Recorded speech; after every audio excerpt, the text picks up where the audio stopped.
මිනිස් සිරුරක් මිය ගියාට පස්සේ ඉක්මනින්ම දි รา පත් වෙන්න පටන් ගන්නවා. අවසාන ගෞරව දැක්වීම සඳහා සිරුර ප්‍රදර්ශනය කරන විට මේ දි รา පත් වීම වළක්වා ගැනීම ඉතාමත් අවශ්‍යයි. මේ සඳහා භාවිතා කරන පැරණිතම සහ ප්‍රබලතම විද්‍යාත්මක ක්‍රමය තමයි එම්බාම් කිරීම.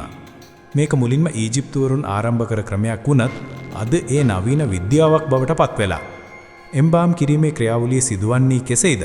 මේ සඳහා යොදාගන්නේ මොන වගේ රසායනික ද්‍රව්‍යද? අපි මේ වීඩියෝවෙන් මරණින් පසු සිරුරක් දිගු කාලයක් ආරක්ෂා කරගන්න ආකාරය පියවරෙන් පියවර විග්‍රහ කරමු.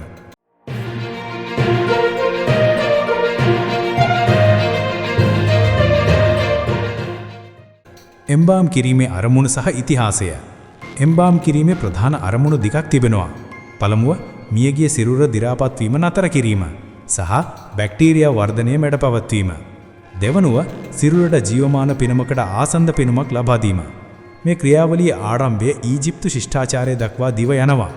පුරාණ ඊජිප්තුවරුන් විශ්වාස කළේ සිරුර ආරක්ෂා කළොත් පමණයි ආත්මයට ඊළඟ ජීවිතයට යන්න පුරුවන් කියලා. ඔවුන් මේ සඳහා විවිධ ඖෂධ, ලුණු සහ කපුරෙදි භාවිතා කරලා මමීකරණය කළා.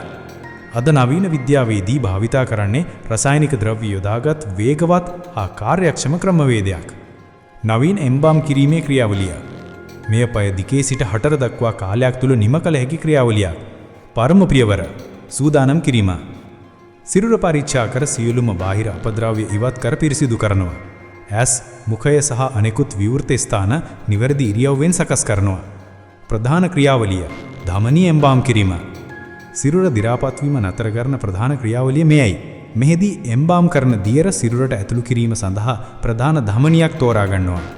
බොහෝ විට කෙරෝටයිඩ් ධමනිය හෝ ෆෙමරල් ධමනිය මේ සඳහා භාවිතා කරනවා. රුධිරය ඉවත් කිරීම. තෝරාගත් ධමනියට ඊතා කුඩා කැපීමක් සිදු කර සිරුරේ ඇති රුධිරය ඉවත් කරනවා. මේ අවස්ථාවේදී සිරුරේ නහරයක් කරහා රුධිරය පිටතට ගලා යාමන සලස්වනවා. එම්බාම් දියර ඇතුළු කිරීම. ඉවත් කරන රුධිරයට සමාන ප්‍රමාණයකින් ෆෝමල්ඩිහයිඩ් අඩංගු එම්බාම් දියරයක් පොම්පයක් මගින් සිරුරට ඇතුළු කරනවා. ෆෝමල්ඩිහයිඩ් කියන්නේ සෛල විනාශ කරන සහ බැක්ටීරියා වර්ධනය වළක්වන ප්‍රබල රසායනික ද්‍රව්‍යයක්. මේ දියරේ සිරුරේ සෑම කොටසකටම ගමන් කරලා දි รา පත් වීම ස්ථිරවම නතර කරනවා. අභ්‍යන්තර අවයව ආරක්ෂා කිරීම. කුහර එම්බාම් කිරීම. ධමනි එම්බාම් කිරීම මගින් අතපය සහ සම ආරක්ෂා වුවත් ආමාශය, බඩවැල් වැනි අභ්‍යන්තර අවයවවල දි รา පත් වීම ඉතා ඉක්මනින් සිදු වෙනවා. ඒ නිසා ඒවා ආරක්ෂා කිරීම සඳහා කුහර එම්බාම් කිරීම සිදු කරනවා. ක්‍රියාවලිය. මේ සඳහා වෛද්‍යවරුන් භාවිතා කරන ආකාරයේ උපකරණයක් ට්‍රෝකාර් කියලා කියන්නේ. භාවිතා කරලා උදර කුහරයට කුඩා සිදුරක් සාදනවා. දියර ඉවත් කිරීම සහ එන්නත් කිරීම. මේ ප්‍රෝකා එක ඇතුල් කරලා අභ්‍යන්තර අවයවවල තියෙන ද්‍රව සහ වායය ඉවත් කරනවා. ඊට පස්සේ එම අවයවවලට ෆෝමල්ඩිහයිඩ් අඩංගු ප්‍රබල රසායනික ද්‍රව්‍යයක් එන්නත් කරනවා. මේකෙන් අභ්‍යන්තර අවයවවල දි รา පත් වීම නතර වෙනවා. රූපලාවන්‍ය කටයුතු සහ අවසන් සකස් කිරීම.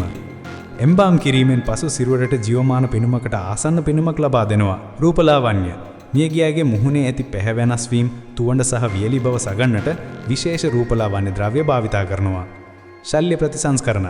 සමහර අනතුරු නිසා සිදු වූ හානිදා වූ ශරීර කොටස් කෘතිමව ප්‍රතිසංස්කරණය කරනවා. අවසාන පෙනුම. අවසානයේ වශයෙන් මියගියාගේ ඇස් වසා මුහුණ ස්වභාවික පෙනුමකින් යුක්තව සකස් කරනවා. මේ නිසා අවසාන ගෞරව දැක්වීමේදී සිරුර සංසුන් පෙනුමකින් යුක්තව තියෙනවා.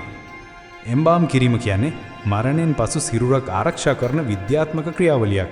මේක අපේ සංස්කෘතියට සහ ආගමික කටයුතු වලට ඉතාම වැදගත්. මරණයෙන් පසු ජීව විද්‍යාත්මකව සිදුවන දි รา පත් වීම වළක්වා අවසාන ගෞරවය දැක්වීමට අවස්ථාව ලබා දෙන මේ ක්‍රියාවලිය විද්‍යාව සහ මිනිස් ගෞරවය එකට එකතු කරනවා. එම්බාම් කිරීම ගැන ඔබ පුදුම වූ කරුණු මොනවද? පහලින් කමෙන්ට් කරන්න. මේ වගේ තවත් අමුතුම කරුණු දැනගන්න අපුරු ලෝක channel එක subscribe කරන්න. ගිහිල්ලා එන්නම්.